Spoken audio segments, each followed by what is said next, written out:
Olá, meus caros, sejam todos muito bem-vindos a mais um conteúdo de energia solar da Intelbras. Eu me chamo Anelisa e hoje eu vou explicar para vocês o que compõe o sistema elétrico brasileiro e quais são as diferenças entre AT, MT e BT. Sabe essa? Não sabe? Vem comigo que esse tema é extremamente interessante. Bom, primeiro ponto é saber quem são os principais elementos que compõem o sistema elétrico brasileiro. E eu vou te mostrar agora. Um dos compositores do sistema elétrico brasileiro são os geradores, que podem ser centrais ou distribuídos. Já explico para vocês o que são, tá? Eu tenho os transmissores, que são as grandes redes, a distribuição, as famosas concessionárias de energia, e a comercialização. Vou botar eles aqui pequenininho para não ocupar muito espaço. Essa comercialização que é responsável pelo tão famoso que a gente está ouvindo falar bastante, Mercado Livre de Energia ou ACL, Ambiente de Contratação Livre. Esse Mercado Livre, Ana? Não, o Mercado Livre de Energia Elétrica, tá? De energia. Vamos lá, esses 4 elementos compõem o sistema elétrico brasileiro. Mas como que eles compõem o sistema elétrico brasileiro? Vamos imaginar aqui que eu tenho uma hidroelétrica, uma geração central, tá? Centralizada toda em um único ponto.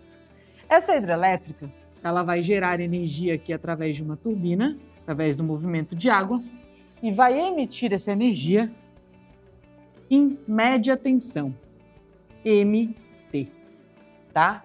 Média tensão. Já vou explicar para vocês o que isso significa. Saindo dessa hidrelétrica, esse cabo vai conectar em uma subestação. Nessa subestação eu vou ter um transformador que ele é responsável por elevar essa tensão. E essa subestação se chama de subestação elevadora. Bem intuitiva, né? Bom, o que essa subestação faz? Ela converte a tensão de média para alta tensão, AT, e conecta naquelas torres que a gente vê por aí, aquelas grandes torres de transmissão. Tá? E ele é responsável por transmitir a energia da geração central, que geralmente fica num lugar mais remoto, como por exemplo Itaipu, e transmitir até os grandes centros, como por exemplo a cidade de São Paulo. Tá? Então existe uma linha de transmissão que desloca essa energia. Chegando nos grandes centros, como por exemplo a região de São Paulo, aqui existe uma subestação também, aqui, né? Um transformador e uma subestação, e essa subestação é uma subestação rebaixadora ou uma subestação abaixadora também pode ser, que é responsável por abaixar essa tensão, tá? Ana, por que eu gero em MT, depois aqui eu transformo em MT novamente, por que eu não transfiro tudo em MT? Por quê? Quando eu elevo a tensão para AT, alta tensão, eu subo a tensão e diminui a corrente. Então, sobe a tensão e reduz a corrente. Quando eu reduzo a corrente, eu reduzo perdas e reduzo cabeamento. Por isso, eu levo em alta tensão. Mas, Ana, o que é a tal da alta tensão?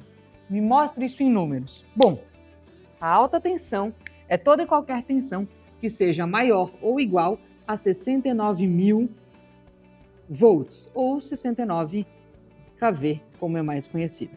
Toda e qualquer tensão acima disso é considerada alta tensão. Tá, Ana, entendi. Gero, transmito, e aqui o que acontece? Aqui eu vou ter a minha distribuidora. Ela recebe em alta tensão, reduz essa tensão para média e transmite. Lá nos postes a gente está acostumado a ver os fios que passam em cima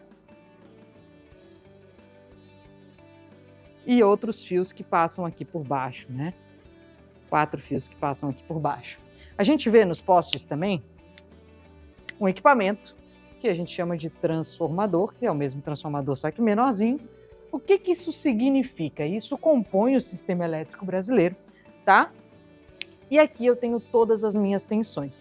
Deixa eu só desenhar aqui também os meus clientes. Eu tenho aqui minha residência, tá? Meus clientes de pequeno porte e residencial. E eu tenho meus clientes aqui que são as indústrias. tá? O meu cliente mais industrial aqui, pode ser?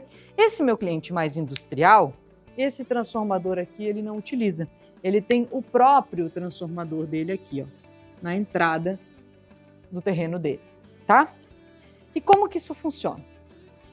Quando esse cliente ele é de cunho industrial, ou seja, na maioria das vezes ele é um cliente que a gente chama de grupo A, ele é um cliente que é conectado diretamente, até vou botar de outra cor aqui, ele é conectado diretamente e atendido diretamente pela média tensão. Quando ele é conectado nessa parte de cima do poste, ele possui o próprio transformador. E quando você olhar na fatura de energia elétrica desse cliente, você vai ver 13.800, 23.100, 34.500. Vai depender do local que seu cliente está, tá? E você vai ver essas tensões na fatura. Como é que você compra um inversor para esse cliente? Como é que você sabe se você vai comprar um inversor 127 ou um inversor 220? Você vai ter que perguntar para o seu cliente qual é essa tensão, ou você vai ter que medir, tá? Então, muito importante nesse cliente você entender qual é a tensão de baixa aqui dele, tá? Depois do transformador pequeno, a gente tem o que a gente chama de BT, tá? Que é a baixa tensão. Em cima eu tenho MT e aqui embaixo eu tenho BT. Mas quais são os limites? MT, BT é de 0 volts, tá? Até 1000 volts, tá bom? Então, quais são as tensões de BT que nós conhecemos pelo Brasil? 127/220 volts e 220 volts barra 380. São as mais conhecidas pelo Brasil. Essa daqui é o famoso 110 volts. E é isso que compõe o nosso sistema, tá? Quem que é atendido em baixa tensão? Esses clientes aqui, ó, residencial, pequenos comércios, indústrias de pequeno porte, clientes que a gente costuma chamar de grupo B. E quem é atendido em média tensão é os clientes que a gente costuma chamar aqui, ó, de grupo A, tá bom? Bom, então, foi atendido pela parte de cima do poste, geralmente é um cliente do grupo A, tá? E eu preciso perguntar para ele qual é a tensão de baixa dele.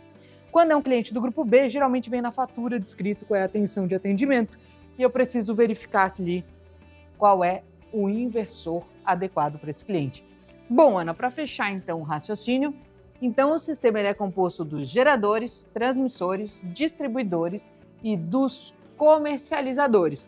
Quem pode e quem se enquadra, já que a gente está botando os limites aqui, né? Quem pode e quem se enquadra em comercialização de energia elétrica? Todo e qualquer cliente que seja do grupo A. Ana, não sei a diferença entre grupo B e grupo A. A gente tem um vídeo sobre esse assunto, tá? Que explica certinho aí a diferença entre grupo B e grupo A. Mas, Ana, eu não vi aí você falar da geração distribuída. Quem são essa geração distribuída? Somos nós, tá? As usinas, principalmente usinas fotovoltaicas, que conectamos, ou seja, nós temos os nossos módulozinhos aqui, tá?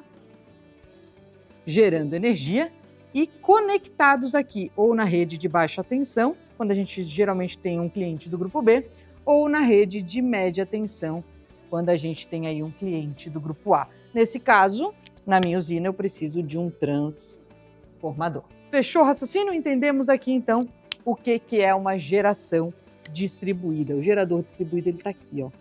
Ele está aqui na concessionária de energia, na distribuidora. Por isso que quando a gente vai homologar esse sistema, a gente tem que entrar em contato com a distribuidora, que a gente conecta na rede dela.